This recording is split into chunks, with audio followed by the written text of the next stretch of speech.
Over the last 20 years, the bar for television has consistently grown higher, and people recognize good quality writing and acting and stories on TV now. I don't think you'll find much better than The Sopranos.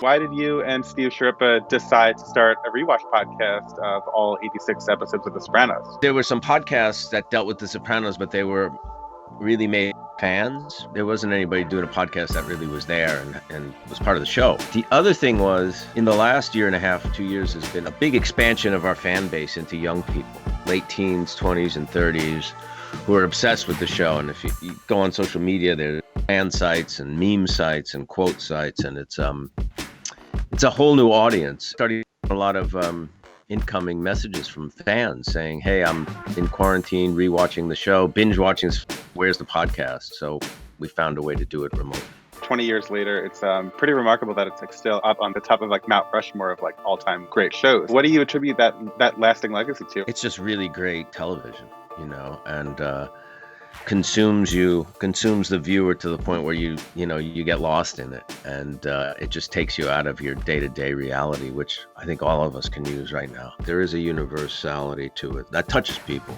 and makes them relate to the characters in a very intimate way. I think there's the familial bonds, there's Italian American culture that people find compelling and entertaining. There's a sense of humor to these characters in this world. I think it's just executed at a really, really high level, and people appreciate that. This is the first time you're actually revisiting the show in 20 years or 15 years since it went off the air, right? That was another deciding factor, I'll say, to making the podcast, because that is true for both Steve and I. It's bittersweet in a lot of ways, because there are people in front of and behind that camera that are no longer with us, most notably Jim Gandolfini, but I'll say it's more sweet than bitter. It's there from the beginning, the bond that you guys have in that chemistry. How did you guys cultivate that? A lot of it was very already there because of us knew each other. The Italian-American acting community in New York is rather small, so a lot of us had done similar projects, and it became like a family right away. It was like walking down the corner and hanging out with your friends every day. To have this big success really meant something and bonded us even further. At least we know what direction we're headed. Yeah, but we're still lost.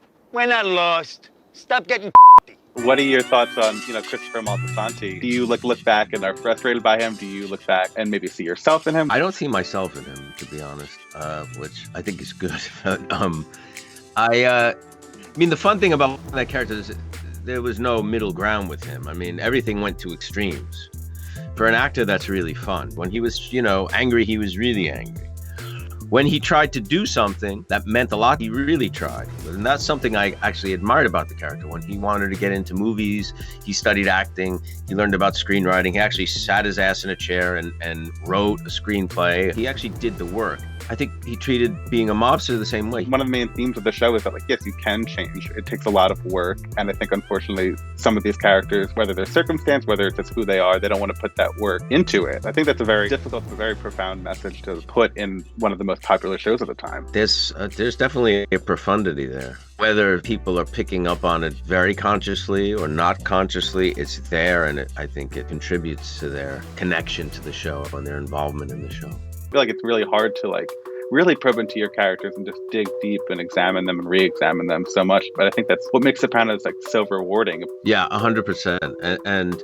And like you said, also having the courage to take those chances to go off on tangents in places that are not typical, not expected, maybe not what the fans immediately want per se. There's no better example than the ending of the show. I think people really were shocked, and a lot of people were angry at being denied completion and closure with the show. But in hindsight, what would have been satisfying to the audience? Tony getting killed, Tony killing someone else, Tony, you know what I mean? It's like, try to write that in with some kind of closure, and it's really hard to come up with something that really would work better than what David did. What did you take away from that ambiguity? I've always thought that he dies, and that we're seeing somehow from his point of view or one of the family's point of view of the last few moments or something. But then I remember some interviews that David did where he mentioned a lyric from the song, the Journey song, Don't Stop Believing. Oh, the movie never ends. It goes on and on and on and on. So he's still not giving anything away, but maybe that means exactly what he's saying, that it doesn't end. It goes on and on, like some kind of eternal loop or something. I don't know. Hey everyone, thanks so much for watching this episode of I Have a Question. Talking to people is like literally one of the best parts of my job, and I'm so glad I get to share it with you. And also thanks for sticking around to hear me babble at the end of every video. If you want to see more, be sure to click over here and also like and subscribe down below. Do it.